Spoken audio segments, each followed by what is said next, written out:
In this episode, put on your life jacket and get on board the yacht with us as we join Steely Dan in the pursuit of musical perfection with their album Asia. Stay with us.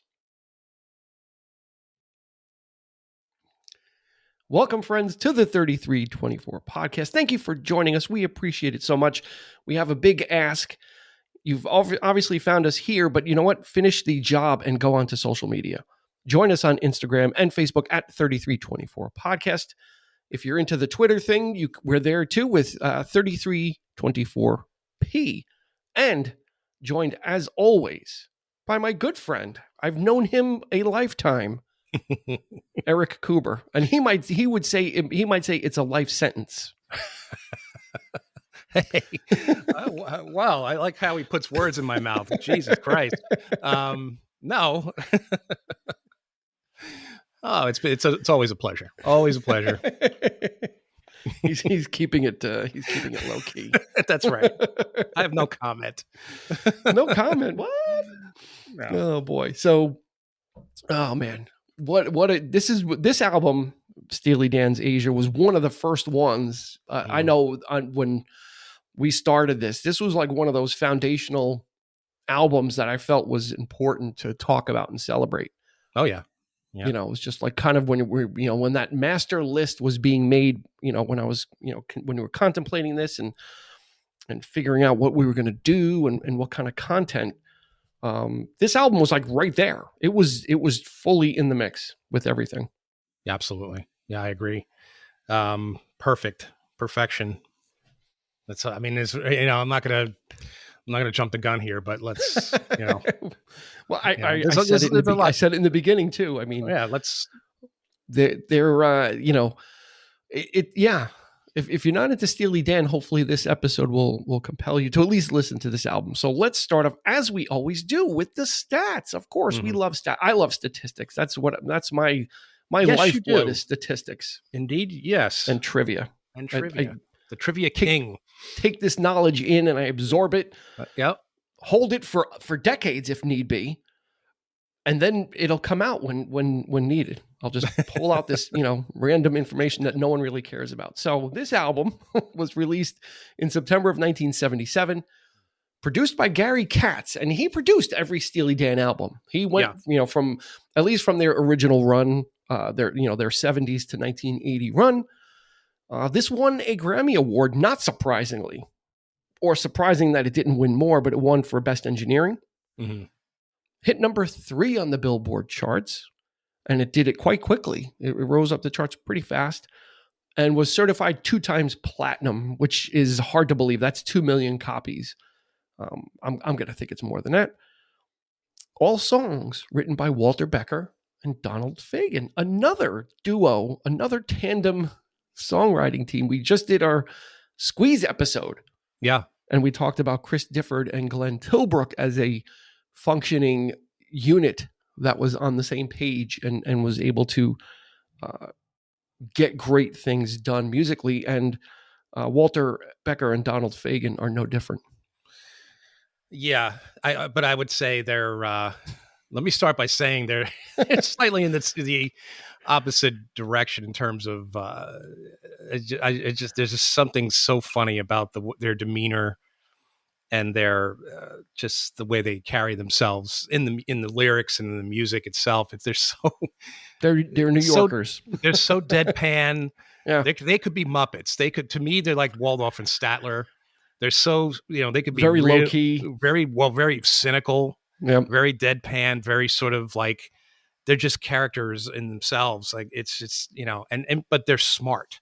Oh yeah, and they carry that intellectual air, I guess, on their sleeves, and it's that. Well, I mean, the music, it shows in the music. I mean, there's no doubt about it. Yeah, absolutely. So, I mean, this is musical architecture at its finest, and we've talked about some other artists that are musical architects, and some that are not. Right? We've talked about some artists that there are different approaches to music, to making music, and when we talked about Tom Petty and some other artists, there's the camp that you go in there and you pretty much rehearse the heck out of something, and then you record it. Everybody plays and records it in very minimal overdubbing, but you get like the one take, and that's the master, and then maybe you add some backing vocals. Yes. Then we see musical architects like Brian Wilson that are building and creating sounds and layering and trying different things and using the studio as that instrument. And we've talked about, Lindsey Buckingham the same way. He does it as a self-contained unit when he does his solo stuff. We've talked about ELO. We've talked about some other bands as well that do it. And I think Steely Dan has taken it to like the nth degree with this album, because this was kind of like Asia. So it's spelled AJA. So if you never knew how to pronounce it, like Aja, or it's Asia, it's Asia, like the continent. Right. So it's very simple. No, we'll get that out of the way. At least we've dropped Not that to be piece of confused knowledge. with the band Asia, That the super too. group, that too which was pretty much around the Not too far away. Yeah, not too far away a few years later. So yeah. Yeah. But, so what's your connection to Steely Dan? I kind of got into them on my own, really. I just went off, and because I was always into, they're actually right in my wheelhouse. They talk about being misfits, and there's several songs that they're, even on this album, Deacon Blues in particular, they talk about someone being sort of different and, kind of introverted, and, that's definitely me. And so, yeah, I mean, there's no question as to why I love them. And musically speaking, it's everything that I love in terms of mixing, rock with jazz and blues. And, I've loved that kind of stuff from ever since the early days with, a lot of the bands of the period, but they refined it to a certain extent that they just kind of, it could be very smooth. It could be rough around the edges. I mean, it's just, I think of albums like Royal Scam, which I'm really, really, it's hard for me because I actually really love that album, but it's so dark. Mm-hmm. It's like and it's the one right before this. So yeah, there's that, there's that edge of like, which one do I like better? I guess it depends on what kind of mood I'm in, but yeah, but for me, I didn't have a lot of their albums, so to speak. I had the greatest me hits. neither. I had Decade of Steely Dan, and I played the hell out of that thing. Mm-hmm. And then eventually in the 90s, they released Citizen Steely Dan, which was all their albums in a box set. And that's what I had that on CD. So I had the opportunity to listen to everything, and then some. So yeah, but I got to know them later on more so then, but of course they were, with this album and a lot of their other albums, there's songs all over the radio. I mean, they have a lot of, and not necessarily hits, but like, again, those FM staples that you hear, the FM would go deep on them because they have a lot of great songs, but and they're like, classic rock staples and not necessarily chart hits. Kind of like we talked about Led Zeppelin. Yeah. Led Zeppelin didn't have any really chart hits per se, but everybody knows their songs. And with Steely Dan, they're one of those. It's like Ricky, Ricky Don't Lose That Number, and all that kind of stuff wasn't big as far as chart performance, but very popular just to be played on the radio. And then they would go even deeper. Like you said, you said Royal Scam, which was the album before this, which really didn't have a whole lot of that. That was actually probably the weakest album in terms of hits, singles, but it had like the deep cuts like Kid Charlemagne and the Fez and stuff like that. And that's kind of Steely Dan is in that range where they're not chart toppers, but the songs are recognizable and smartly done. And you're right about Royal Scam. It was a more guitar heavy, a little heavier on the guitar work, and them evolving to Asia really is what it is. I mean, you can. This is one of those great artists that you can kind of listen to the discography and you kind of feel that they're getting there. Yeah, it's the journey. Yeah, every album they're getting there, and more then and more Asia sophisticated. Is literally the arrival. Yeah, and then Gaucho is could be called the overshot of it. Shooting a little further, and the results, are similar, but Mhm. not exactly the same. Right, and then they would, come back years later, which, Yes. it's a little acclaim. I mean, I was actually Yeah. glad I was glad to see something new by them, but Yeah. Two They won a Against Grammy Nature for was it Two Against Nature Two was their Against return Nature, album? it was a decent album. I They mean, but beat out Eminem. They did. Like, go yeah. figure. Yeah, just because they're so eccentric, and it's just odd. It's just a really odd sound that they have, and I just I can't really describe it in words. It's just, Thinking man's music. yeah, I don't Like, I know. don't I know mean, what that means. I don't know what that means, but I just but yeah, but it it's is. kind of It really is. I mean, Fagan is pulling references out of the air. Like, he's talking about stuff that, God, yeah, nobody really knows. experiences. Yeah, he drops names. He drops alcohol, liquor, drinks. He has Yeah, such a deep vocabulary and smarts to pull from in his right. songwriting or in their lyric writing that yeah, it's not like anything. They're really big film buffs as well. I mean, they go deep there. We're not talking like Star Wars. We're Yeah, talking, they're digging deep. They're referencing movies I've never even heard of, and yeah, it's just But I love that though. I don't find them pretentious per se. It's just they do it well, yeah. and they're just I guess they don't really care if you think so or not. It's just they just do what they do, and Yeah, I love it. yeah, It's they're from that pedigree of the Studio Hound, That's right. that they Yeah. and they made those decisions as well. They were formed in 1971, and if you're not sure what the name Steely Dan is, Well, here we uh, go. This is it's there's a novel by William S. Burroughs, Naked Lunch, Yeah. and it's taken from the name of a sex toy from that Yeah. novel. So there you go. That's Right. it. But originally they had a lead singer or another singer, David Palmer, Mhm. and you'll know him from that song "Dirty Work," which is probably the most un-Steely Dan sounding song, and Yeah. especially since David Palmer sings it, so it's not the normal Donald Fagen stuff. It's easy to listen to it, and you know that song, and it's like a classic rock song, but you don't immediately associate it with Steely Dan. Mhm. Yeah, I But it mean, was used to great effect in the beginning of American Hustle. yes, it was. Yes, it was. I think that entire album has that feel, though. I mean, they're just, I think they just, at that point, they just wanted to do a rock and roll record, because they are real big rock and roll buffs. I mean, they Yeah. do talk about all the greats that everybody else is into, and, that kind of thing. So, but they're also into Black American music as well. So, which is, it's what I like. I dig the R&B, the Mhm. sort of Motown. I like the jazz. I like, that kind of stuff. So, Yeah, and I you think know, they morphed towards that as they went along they because, do. like you said in the Yes. beginning, it was definitely more of a group endeavor Yeah. because you had Skunk Baxter, who was a prolific session guitarist. He would later join the Doobie Brothers. You had Mhm. Denny Diaz, who was a expert virtuoso guitar player too. So Yeah. this was a band of musicians that were really good at what they did, and in the beginning it was a band effort. Yeah. And kind of the all for one for all type thing.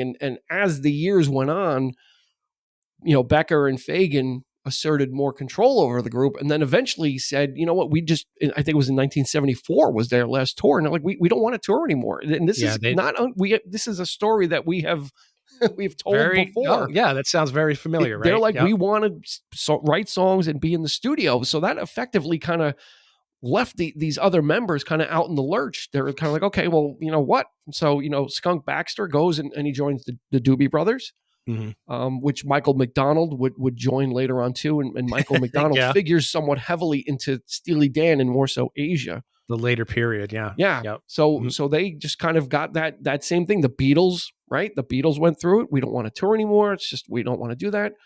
Brian Wilson, I don't want to tour anymore. I want to stay in the studio. Mhm. Some other one, Lindsey Buckingham preferred to be in the studio, didn't tour, but then embraced touring. Jeff Lynne Yep. prefers to stay in the studio, doesn't want to tour, but recently tour. So you get a feeling for these quote unquote artists that are dedicated to the craft of Yeah. music and see touring and playing live as, I guess, maybe as somewhat of a distraction or a nuisance. Like we don't, that's not where the part of the For them, business. it's not where the passion is, right? It's a necessary evil. It is. It's part of the business. And they do have a great disdain, like most artists. You know, the real big eccentric artists. They always have. It's the art over the business, and you know, there's a certain disdain for the the record business. But I mean, you got to play the game sometime. You got to Yeah. you got to get out there and do what you got to do. But yeah, I mean, I often read like little quips of they're both saying how much they hate touring, and it's I actually did get to see them.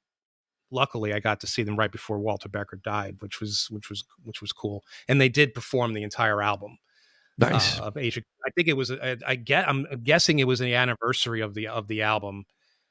So yeah, that was like I think it was 17 maybe in Pennsylvania. I That think yeah, so he passed away in 17. did he? Yeah. It wasn't that long after that I'd seen them Yeah. that he passed away, but he Yeah. looked perfectly fine on Yeah. stage. No.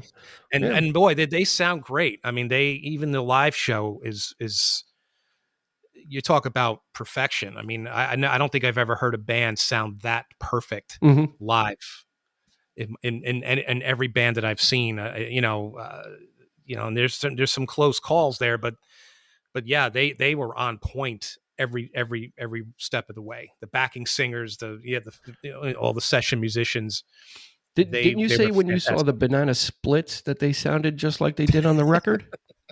That is splits. What? Hey, No, that wasn't them. no.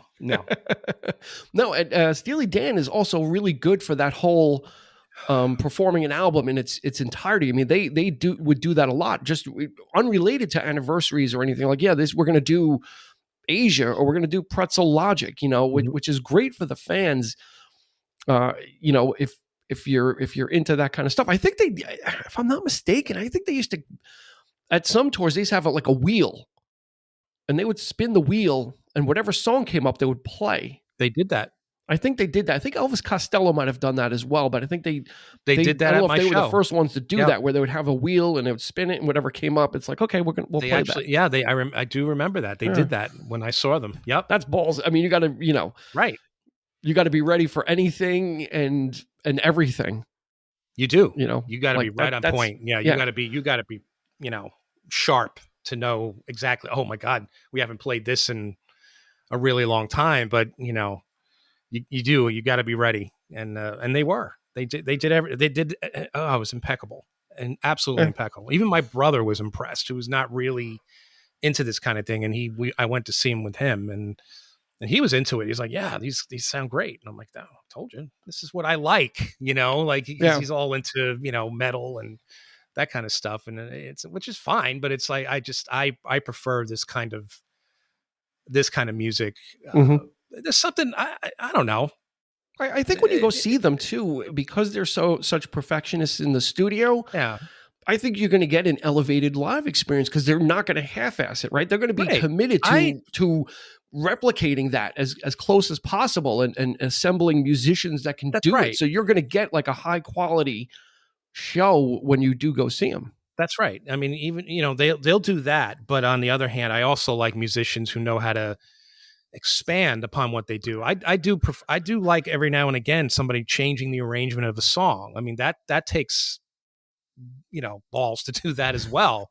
People like Sting, who could take a Police song and change up the entire arrangement, make it slower, make it faster, whatever, put horns to it, whatever it is, whatever they're in the mood. That to me is looking beyond what was done as well. So that, there's that little bit of extra, there too. Then you got to be on point with that as well. So in a live setting, I kind of enjoy it. Sometimes I don't want to hear the record. I want to hear something different, but I always want to hear the record. But in case of Steely Dan, though, because the music requires, it is such, it is, very fine tuned and very, you really don't want to see them go off. No, because they could jam this stuff out, certainly with the kind of musicians they have with them. They could certainly take it to that level, and they could just. But this is all arranged music. I mean, that's the thing is,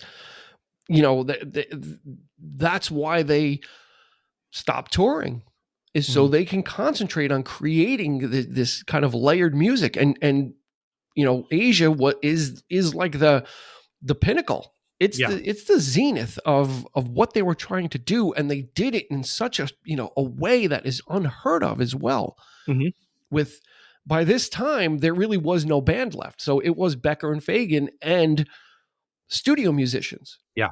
And when we say studio musicians for Asia, We got an army. up to 40 different musicians That's right. And were involved in this in one form or another. And if you look at the credits, like who played on like who played on what song, there's only 7 songs on this album. Okay. Mhm. So you might think, oh, this is a pretty sparse album. No, but each song really is its own thing. And but then the whole album melds. This whole album has a consistent tone and feel to it, which I think is the thing too. It's not like some of these other albums, like we said in the past, where it's contrasting and there's different like things, and that's the point. With Asia, the whole package, like that's the thing. Yeah. Is the package itself, is this whole thought is consistent, and it's funk, it's jazz, it's pop, it's rock, it's a fusion of all that.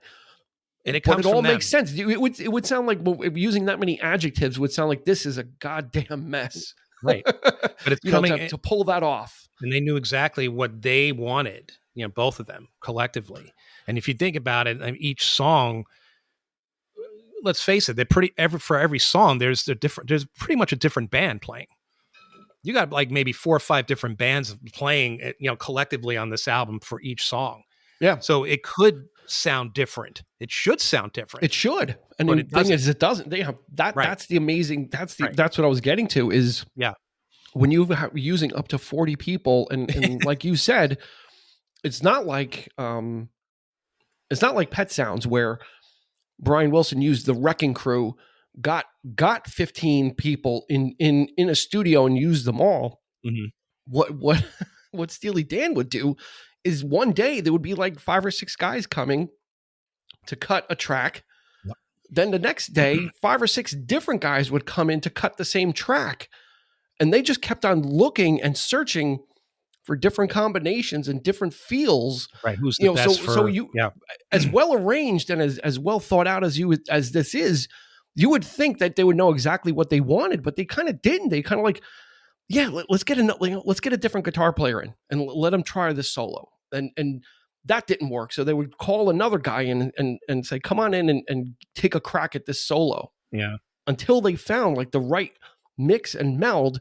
And that's the beauty. And that's why when you look at the credits, it's a, Somebody said it was one of the guitar players, and who said it, and he said they weren't looking for perfection. They were looking to make an album that you will enjoy listening to. And so they went beyond. They were looking over that fence of saying, we don't just want to make a perfect album for us. We want to make this as perfect for everyone out there, and be that consistent with it. And it is musically probably it is somewhat deceptive in its accessibility in terms of the music, because it's very catchy. It catches you, and it's so, some of it's really light and sunny. Lyrically, on the other hand, it might be something totally different, which is what they do. Like they talk about, like, again, they talk about stuff that I have no idea what they're saying, what they're referring to, but it works. It absolutely works. And yeah, they totally refined it and made it. It's sublime. Yeah, that's probably the best word. Yeah, this is like the album. You come home from work, you pour yourself a glass of wine, you sit on the couch, the lights are dim, and you put on Asia, and you just like, you just let it take you away. It's just like that whole. It's like such a mood setting album. Yeah, it kind of. It's its own entity. When you put it on, it's kind of like you just gotta like kind of sit down and just relax and listen to it and enjoy all the different the workmanship. I mean, that's what this is. This is like literally like a piece of art. Yeah. The workmanship that was put in, like you said, how loosey goosey, and like with all these different people and not looking for perfect solos, but in not doing that, they achieved something perfect because they were just looking for the right sound, Mhm. and they didn't know what it was until they just kept on cycling people. It just come on in, and people are getting frustrated, and oh, not mine. Okay, well, Yeah. then the next guy would come in, and they would do this with the drummers. They would do this with the bass players. It Yeah. wasn't just the guitarists. They were just bringing different drummers in because they all have different styles and different ways of playing. And you got Rick Marotta and Paul Humphrey and Steve Gadd. I mean, all these heavy hitters, and That's right. Jim Keltner from the Traveling Wilburys and Bernard Purdy. I mean, these Bernard are these Purdy. are Yeah. these are rock, jazz, fusion drummers, players coming from all these different disciplines on this album, and Mhm. you would never know, right? Mhm. Like you said, you would not know that this was not like a group of people, that this was like 15 to 20 different people But played on this album. it's engineered to a certain degree where you cannot tell. You could swear it's the same band. Every guitar, to me, I mean, the tone of the guitars, they're very similar. You really can't get a sense of like, well, this guy has a very distinct style or whatever. I don't know how they did it, but they managed to make it sound like we said, it's very consistent, very, Yeah. and it could be the very, just the same group of people. It's just amazing. It is one of the best produced albums of all time, in my opinion. It's Yeah. I mean, I have a really crappy vinyl version, and it still sounds great. And like I yeah, put it on, like even with the pops and the cracks, the music that's in there just is incredible. I mean, you've got like the first side only has 3 songs, but it's got 3 like of the most iconic Steely Dan songs with Black Cow, Asia, and Deacon Blues. None of these are chart hits. These right. are radio staples, though, especially Deacon Blues. I think more so recently. I think that's That's kind of risen as like one of the deep cuts off of this album that people like. that's my favorite, like, known track, Uh-huh. so to speak. But I love Asia. I mean, Yeah. because the length of Asia, they tried to do something, they expanded it, made it I think it's the longest song on the album. They brought in Wayne Yeah. Shorter on saxophone, who's the guy's played with Miles Davis, for God's sake. I mean, this is like, we're Yeah. talking Weather Report. I mean, quality stuff here, quality people. So these are no schmoes. Like they knew how to pick the right people, and it's just a testament to, and the idea of that kind of collaborative spirit where people come in and, yeah, I'll do it. I don't have to do this. I could do my own thing. I could, whatever. I go off and, whatever, but it's not the case here. It's just, they just bring them in and they, to make something special. That's music to me. I love that kind of thing. When that kind of thing happens, unfortunately, I don't think it happens enough, in this business, so where it's, it's cutthroat and people are kind of at each other's throats in certain bands, and you did this and blah, blah, blah, but it's, I don't think you're gonna get away with this style of recording anymore too, where no, you're having people come in and you're paying them for the session. Yeah. And then they go home the next day and it's like, okay, get me, these people, bring them in, and we do the same song and we see how it feels and we see what it is. It's like, it's kind of like an experiment. There is an end result that they're looking for, but they're not really sure perhaps what it might be. They're not going to know until they hear it. And the only way to know until you hear it is to try out all these different things, and then you get, the gem from this one, or the big song is Peg, which is definitely one of their best songs of all time. You talk about catchy. It's got that shuffle. It's got that shuffly drum in it. It's got that just the catchy keyboard progression and great vocal by Donald Fagen. I mean, I think that song like kind of encapsulates Steely Dan.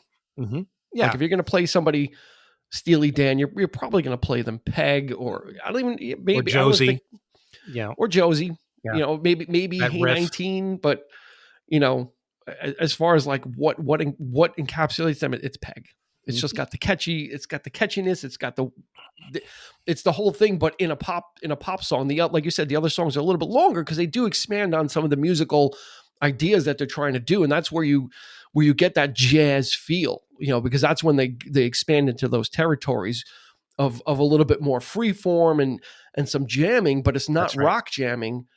No, it's in the it's jazz. It's got the textures. jazz flavor. Yeah, the With all Asia, those, it starts off really light, really, kind of smooth, and it just kind of and it builds builds. up. By the Yeah, end of the song, you're just wow, yeah. it's an The amazing drums track. are going, and the Yeah, sax is just rolling up and down, yeah, and then that's it what I comes love. back down, and Love it. then it comes back down again, and it returns to the vocal, Mhm. and the vocal is just as steady as it was in the beginning. It's not uh affected by all the soloing that went on, like usually with rock songs, that the vocals get a little more, impassioned and more as you kind of come out of those things, and it's just kind of, it returns to that even keel, and everything kind of pulls back, Yeah. and it just, up on the hill, like it just kind of returns to it. Up on- Yeah, Yeah. he's Yeah, he's and it got just the kind of, it's kind of a wave that comes over you, and then it kind of recedes on that song. Really good. yeah. Just again, I just to look at these two figures though. I mean, they do. They look. I Yeah, go they're back. just I so laugh. unassuming. They're so not rock and roll. Right. They're the And antithesis. to hear them talk about the album, I did in prep for this. I watched the classic album Yeah, episode. which is a great documentary for anybody to watch. Right. It's the VH1, like Yeah, I classic love it. album series, And how they and break everything down and they go yeah, through each track, and it's great. yeah, But yeah, but to hear them like to sit when they're sitting at the board and they're just like, yeah, that was good. That was pretty good, and they're so like dry about it. Just so they just what not a, yeah, we did some good stuff, and well, they're very clinical about it, because that's how they you know, approach it. Like yeah, they don't really approach it from like a heart and soul point of view, which isn't necessarily yeah, a bad thing. They approach it from like a technical, and how can we construct this so it sounds really good, which has its appeal to it. If you listen to this album, that's what it is that's what happens when people get together, and they in this type of a creative thing of, we're going to create this. How are hmm we going to go about it? Well, just yeah, haul everybody in, and Home at Last, which is, again, all these songs are kind of just all fit together to give you this overall feeling. And hmm I got into this late. I was not early on to the whole Steely Dan thing, yeah. except for those albums that except for the songs that you hear. I was surprised Um, when you said that this is one of your favorite albums. You had said that like, whoa, Steely Dan, because yeah, surprise, I huh? knew I was kind of like into him, but I kind of went off at like we have a fellow a friend, a mutual friend who's really into him as well, and so I remember listening to probably more with our friend John Hmm. than with you. Yeah, But probably I mean, I never. know you. I think you probably. I think the album that we probably all came together on was Fagen's Nightfly album. I was His even later. I was late his to the solo game with record. that too. Oh, okay, okay, Yeah. yeah. With that one, I was late. I was very late to the game. You guys were. I was into. I mean, I love the song "New Frontiers." I yeah. love that song. I That is a song that is, it very easily, when it ends, it gets played again. Anytime it comes on, when that song ends, I play it a second time. I love the music video too. Yeah, That was I just great love too. that out. Yeah.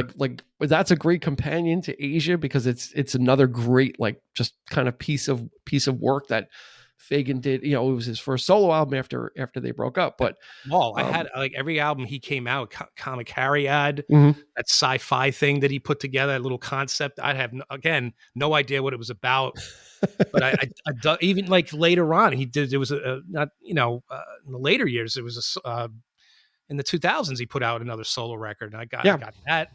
I have to, and it's just some of it's good, some of it's not so great, but it's just you just got to. It's like it's man, the fact that they're he's a still very working. compelling. He's a compelling person, He is absolutely. He, just as a figure. he even did one of the things I like watching on YouTube is Criterion Collection videos. People come into what they call the The Criterion Closet. Closet, Yeah, I've seen that. the closet videos. Donald Yep. Fagen did one. I think he did one. They never aired it, but I know he did one. But he did do a top 10 like of movies. Half the movies he picked, I've never seen, Artsy. never heard of. It's just like, okay. But Artsy fartsy. the way he describes him, his writing, it's just like, wow, this guy is smart.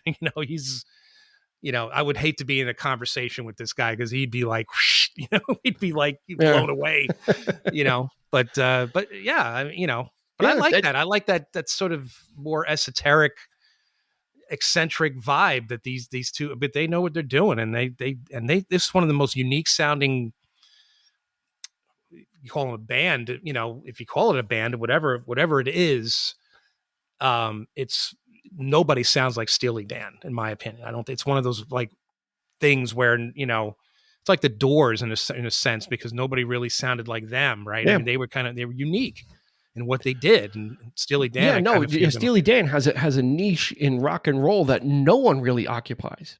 I mean, there is no one that You could talk argue, about southern. You could talk about southern rock. You could right? talk Yeah, about you this, could that, and the other argue. thing. And Steely Dan doesn't. There's not really a jazz rock. You could type argue, thing. groups like Chicago, like in the early Perhaps. days. Well, They were we're going to doing get that, into yacht rock, which but which is kind of a genre, but not really. But yeah. before we go any further, I think we need to talk about Michael McDonald also. Okay. Because he kind of figures heavily into this album. Mm-hmm. And, Michael McDonald was kind of like Phil Collins before Phil Collins. Like, this guy didn't say no to anything. Mm-hmm. And so in 75, he joins the Doobie. He's recruited by the Doobie Brothers. So, because Tom Johnston was having some medical issues, so they needed somebody. And so they get Michael McDonald, but he's doing all this other like session work as well. And he figures, if you listen to Peg and the backing vocals, that is Michael McDonald. You can't mistake that voice. You can't mistake his voice. He was all over, he was, with Kenny Loggins in that song, This Is It. So Michael McDonald was like in the background of so many songs, but still with the Doobie Brothers. And I think at one point they're like, yo, you gotta stop, because you're kind of watering down like our product, really, right? Because he's like everywhere. But the vocal hoops that they put him through, because it's one thing to be playing a guitar solo or be playing an instrument a certain way. They needed him to sing a certain way. They actually needed him to sing chords and stack his own vocals, which he said was a challenge even for an accomplished singer like him. He's like, this is not easy to do, to sing. No, it's not. The three parts of a chord and get it exact. So when you hear stuff like Peg and some of the other stuff he does on this album, again, it's just all these different pieces from, musical instruments to vocal instruments coming together and using these people. And he had, Michael McDonald had sung on, I think he was on Royal Scam as well. You'd be surprised what the human voice can accomplish. Yeah. And, putting those track, those vocal tracks together just by themselves, the isolated, amazing. It's like a little symphony in itself. And they actually on the classic, they actually apologize and, sorry, Michael, we did this to you. But they played all of those those harmonies together. It's a great document if you want to learn about really how the sausage is made with literally with music. The Steely Dan documentary about this album, it really is one for the books, because you get them, like Eric said, they're on the board and they're sliding instruments back in and out, and they're actually finding stuff that was buried in the mix. Like, oh, I didn't realize we left that in, and or this was in here still, or like, oh, do you remember this? We tried that and that, and it's great to see, not only to hear the music, but to hear the thought process behind it and what they were trying to achieve, and that's just a big part of this album. Is just they went through all this work so you could sit down and just listen to this thing. And just really take the ride. I mean, it's one of those albums, like, you put it on and it's just like, boom. I don't know what to say. I don't know what to say. But you were talking about their sense of humor and how they're kind of ordinary guys. Well, on the Royal in Royal Scam, there's an album a song called Everything You Did. And there's a lyric in there called it says "Turn Up the Eagles." Turn up the Eagles. Yes. It's gonna. Eagles heard that, and Glenn Frey heard that. Don Henley, so they did respond. So since Steely Dan name checked Eagles would go one better. And in Hotel California, the original lyric was supposed to be "Stab it with their Steely Dan," but they changed it to "Steely Knives." Nice, yeah. That's great. And Glenn Frey was like, yeah, well, they kind of name checked us, so we'll return the favor. So that's kind of a little interesting tidbit of trivia as well. It's also probably the most controversial song on the record, because it's Yeah, it goes pretty deep, goes pretty dark, and that Yeah. entire album is all about crime. That's the reoccurring theme on that record. Is Hmm. just if it's not a concept per se, but it is like every It's the song is through about line. a different type of crime, kind of thing. They even talk about like this. The second song is about cave paintings that were done like thousands of years ago. That they're like who talks about that? Who like comes up with these concepts, right? Like cave paintings that were proved to be like a hoax, I think.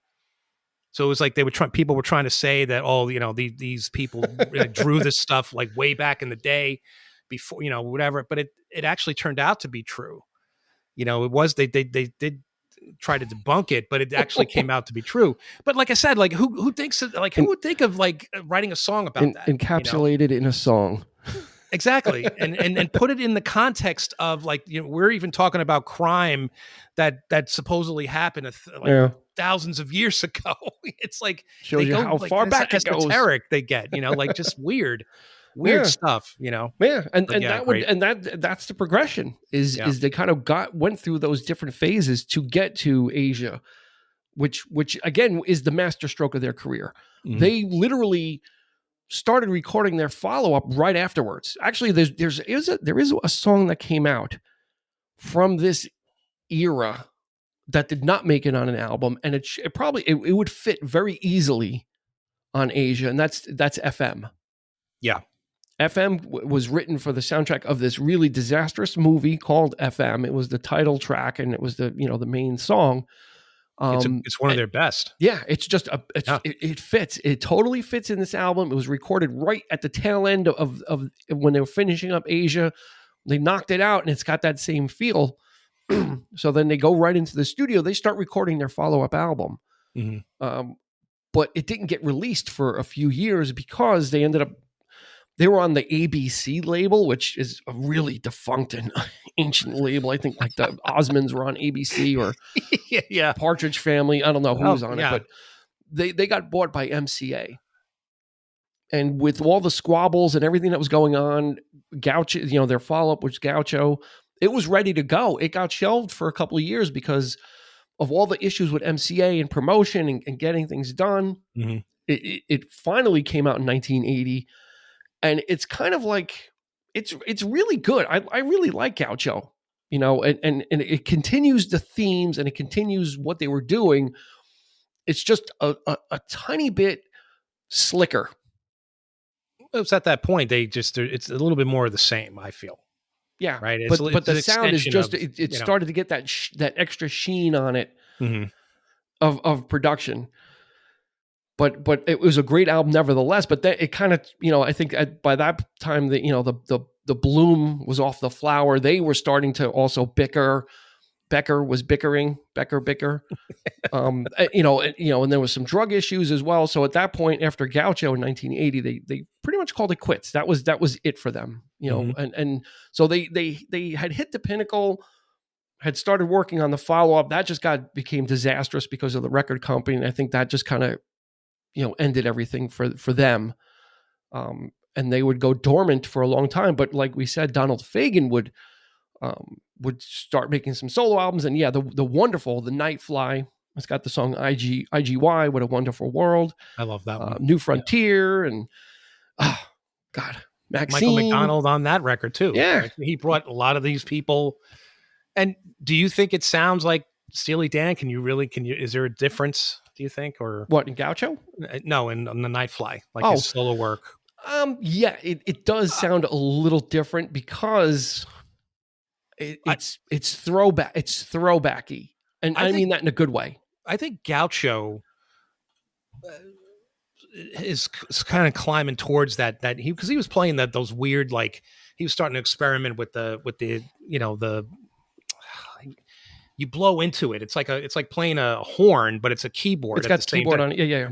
You know what I'm talking about. That Mm-hmm. sound, that certain sound that was very prevalent on Gaucho, and then of course he carried that over to Nightfly. So to me, I think that's where it falls into that similar vein. But I think the Nightfly is a little bit more nostalgic because it is about when he was young, when he was a kid, growing up. So there is a different a different point of view on it. And I think that's why it's a great listen too, because it's very the lyrics are very story driven, and yeah, it's just a great one. Yeah. But what would happen is this term would start to be coined in around the early 2000s, like 2005 or something. A new genre of music would emerge called yacht rock. I What? I don't know what that means. You don't know what that means? I've heard it. Obviously, I've heard it, but I don't acknowledge it. It's stupid. It's just stupid to me. It's like yacht rock. What are you trying to say? You know, Well, like, let me give you some examples of yacht rock then, and you can tell me yeah, if they fit in. Okay, I'll give you just a handful of yacht rock. okay, You'll have bands, but besides Steely Dan, you'll have bands like Ambrosia, okay, Dr. Hook, Dan Fogelberg, Little River Band, Jerry Rafferty, Seals and Crofts, Boz Scaggs, Pablo Cruz, yeah. Toto, and Gino Vanelli. What do you think? So yeah, I mean, they're all kind of like light, breezy, jazzy, adult-oriented rock, I guess, is what it used to be called, right? Middle of the road. Actually, I think that was the term back then. Yeah, it was MOR. middle of the road. What is yacht rock trying to imply, though? Is it because it's smooth, it's kind of jazzy, it's well. So I think this is stuff that only like what rich people listen to, or no, I think that's what you would get the impression that you're on a yacht and you're drinking champagne and you're listening to this. There's a certain air about these people that they're putting on that they're like, we're like more sophisticated or something. I think what it implies is that the music is so well produced. Okay. If you think about all those artists, right, like Ambrosia, and these other ones, they all, like Boz Scaggs, these are all well produced and well made songs from these people, right? So I think it's more there's nothing rough like the Who or Zeppelin or crunchy like AC/DC. It seems to be quote unquote like slickly produced music. So stuff you would, if you were at a party and you were with some friends on a boat, you'd be playing Foreigner, and Kenny Loggins and Nicolette Larson and, that kind of stuff. But would you put Steely Dan in that category though? I don't know. I think they're a little bit apart from that really polished one-hit wonder. I think their popular stuff fits in there. Their later stuff, I think the stuff from Asia and Gaucho absolutely fits into that mold of really well-produced, fantastic sounding, jazzy. This is not, I'm going to say unoffensive, meaning that it's just kind of like, quote unquote, not challenging, but I would not say that Asia is like that at all. But I think it's a broad generalization for a style of music. That's kind of stuff you would hear on light FM, I suppose. So in other words, it could be also called yawn rock, maybe. Right? Are we that boring? Music to snooze by. Are we that? I don't know. It's just weird how this stuff comes up, but I don't pay attention to that. Well, they're running out of genres. I like what sounds good. So I do like a well produced album. I don't think there's anything wrong with that. No. It's not all Me neither. Punk rock and, rough, there's a place for everything. Yeah. I have a certain ear for that. And there's a time and a place for that kind of thing too. Sure. But this stuff, if you want to say, the 70s was full of that stuff. You could even put ELO in that category, Chicago. Certainly. Chicago's on the list. They got Firefall. 10cc. You could put England Dan and John Ford Coley. Yeah. Christopher Cross. Yeah, he's on there too. Yep. So all that stuff. So you're getting a feel for what yacht rock is. It's that kind of just that smooth, poppy music. I just don't care for the term. I find the term itself. Would you rather it be called kayak pop or kayak rock? I just think the term itself is rather rather snooty, rather Oh, pretentious, or absolutely, it you know is. what I'm It gives saying? you Like it's just, you know, it gives you the impression of, oh, it's this is almost insulting in hoity-toity. a way because Yeah. I liked this stuff when I was a kid. You know, See, this well, is supposed to you be, had you know, champagne tastes. well, there you go. Maybe I'm an old soul or whatever, but I don't, you know, so I do take offense. I take Canoe taking a rock. stand, taking a stand. Yeah, I don't know why. It is an insulting term because it does imply it's music for older people as well. I think a Yeah, little bit of ageism when you hear the words yacht rock, you think of old people or right. like these rich people and yes, hoity-toity and yeah, Steely Dan. If you go listen to Do It Again and Reelin' in the Years, I don't think that's not No, yacht rock to me. or listen to the album before Asia, Royal Scam. Yeah. There's some, you know, some real gritty stuff on there as well. So we're not 76, so we're not, you know. Well, So yeah, yeah, you could say the maybe the later stuff. Yeah, I guess you could apply that to Sting, artists like Sting and that kind of, you know, Phil Collins and sure, certainly. But I don't know. I don't find anything wrong with it. So I mean, well, what do you go think? sit I go mean, sit on your yacht and listen to Steely but Dan, what do will you you? think? When, how do you feel about it? I mean, do you like the term? Do you care? Do you really care? I mean, It's funny. it's funny. It's funny because right before the pandemic, before the lockdown, Hmm. I was supposed to go see a band called Yacht Rock Review, Oh my goodness. and they did all of this type of music. Oh my And no. that's what it was. It was like this type of thing. Like it was a cover band, but they did like all these artists. Literally, like the week that everything got shut down is when the concert was supposed to be, and That's that was crazy. in in 2020, and it got canceled, so I never got to. So I don't have a problem with labels because, like you said, I don't care. When we Call it whatever you want.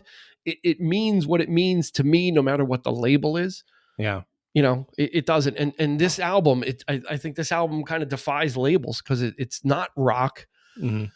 and it's not jazz and it's not pop and it's not funk, but it's all those, Right. I like it. and it's just like, Albums that could take you to, you know, a lot of different places too. yeah. And I'm so sorry So, that I came like so late in the game to this one, but I guess I wasn't ready for it, and when I finally did, I'm like, wow, like, I was really able to appreciate it, and I mhm. think if it was something that was maybe pushed on me at an earlier time, I might not have been as receptive to it. Yeah. And I Yeah. think that's some of the great, Well, nobody um, really likes to be told what to like. You know what I mean? There's a certain, we were all guilty of it. I think, you know, we're all like, you got to get into this band. You got, you know, what's the matter with you? you got to be, you know, what to, you know, yeah. And the more somebody does that, I don't care who you are, the more you're going to You're going to push resist. against it. Exactly. It always, it's just the way, you know? Yeah. But So there's a way around that is you have to have people in your car when you're driving so you control the music. See, that was always my thing.